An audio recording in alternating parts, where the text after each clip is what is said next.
नमस्कार, आप देख रहे खबरों की दीवार से दीवार में मनीष जायसवाल मौजूद राजधानी रायपुर के तूता मैदान।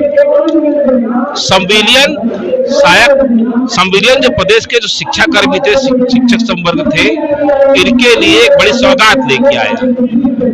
लेकिन इस संविलियन के पहले जो सहायक जितने भी शिक्षक संवर्ग थे दिवंगत हो गए, उनके लिए ये कोई विशेष फायदा लेके नहीं आया।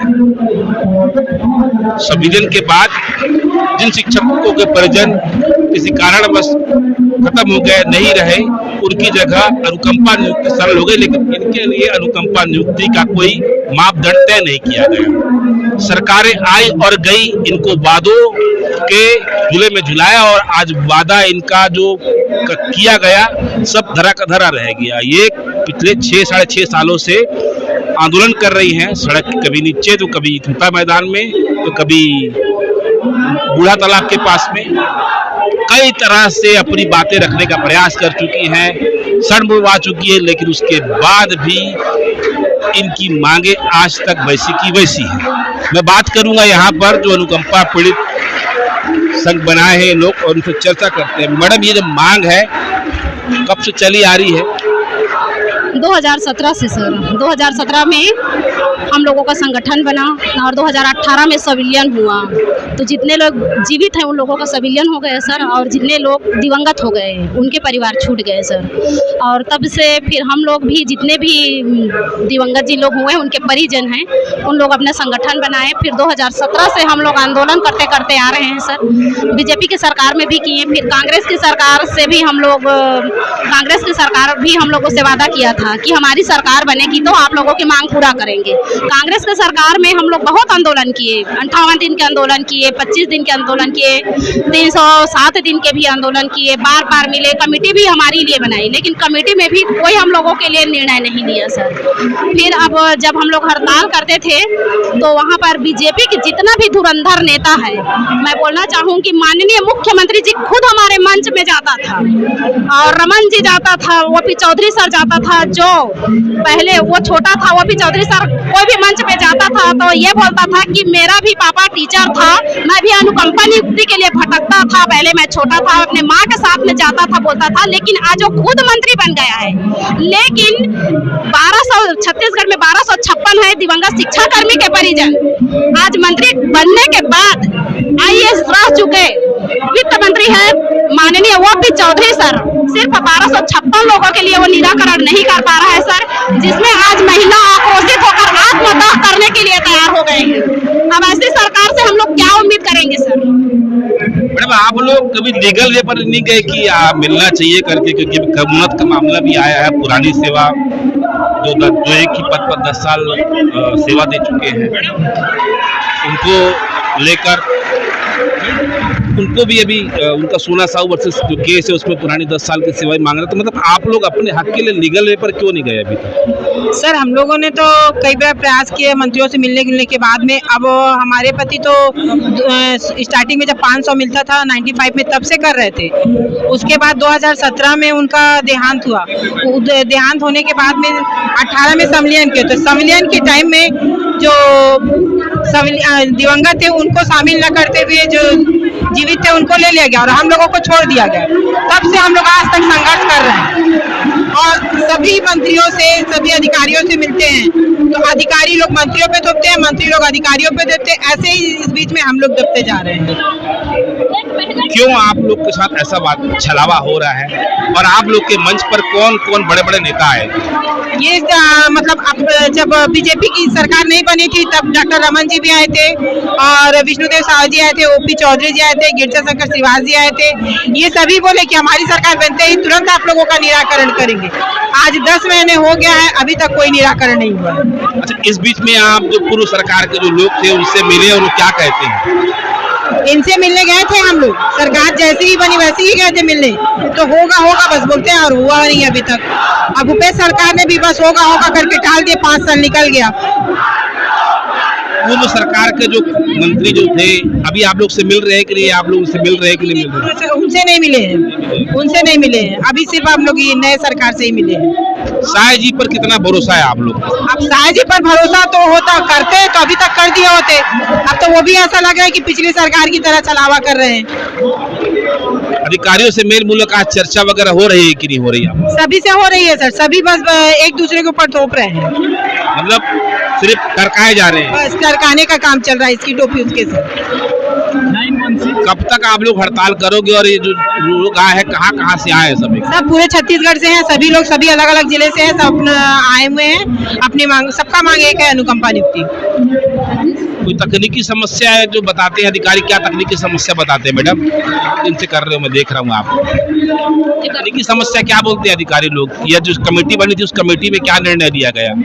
कमेटी का कोई निर्णय नहीं आया सर। और तकनीकी की क्या बात है सर, 1256 लोग में तकनीकी वाली कोई बात ही नहीं है। और हम लोग अपने से फ्रेश नौकरी नहीं मांग रहे हैं, हमारे पति की नौकरी मांग रहे हैं। अगर हमारे पति जिंदा रहते तो उन लोगों को पेमेंट देते।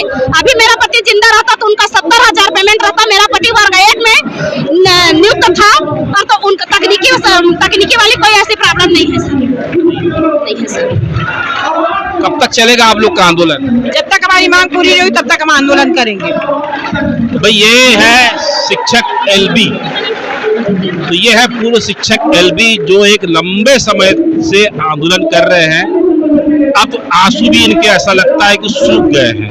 छत्तीसगढ़ में कई कैडर है जो अपनी मांगों के लिए आंदोलन करते रहते हैं, लेकिन इनके आंदोलन को लगभग हम भी 5-6 साल से कवर कर रहे हैं और आज इनकी स्थिति जस की तस बनी हुई है। सरकारें आएंगी जाएंगी, लेकिन इनको जो नियुक्ति देना है वो किसके खाते में जाएगी ये तो भविष्य तय करेगा, और वही कहीं न कहीं इतिहास भी लिखेगा। ये जो आपके पंचायत के जो साथी रहे जो दिवंगत हो गए संविलियन के पहले, संविलियन आपके लिए बहुत जरूरी था और आज यहाँ पर देखने को मिल रहा है। संविलियन के बाद जो दिवंगत हुए उनके परिजनों को नौकरी मिल गई, ये छूट गए, इनके लिए आप क्या कहना चाहते हो? सरकार से क्या मांग करना चाहते हो? कोई किस्सा कहानी हो तो बता सकते हो। जैसे कि मैं आपको बताना चाहूंगा, नाम बताएंगे? मेरा नाम शेषनाथ पांडे है, मैं प्रांतीय महासचिव सहायक शिक्षक फेडरेशन में हूँ। और जो हमारी फेडरेशन का निर्माण हुआ था उसकी 4 सूत्री मांग में एक प्रमुख मांग ये भी थी अनुकंपा नियुक्ति।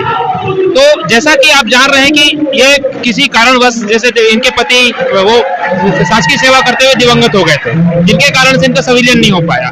लेकिन जब बाकी लोगों का संविलियन हुआ तो इनका भी तकनीकी संविलियन मानते हुए इनको योग्यता अनुसार सहायक ग्रेड 3 या सहायक ग्रेड 4 में नौकरी दिया जाना चाहिए।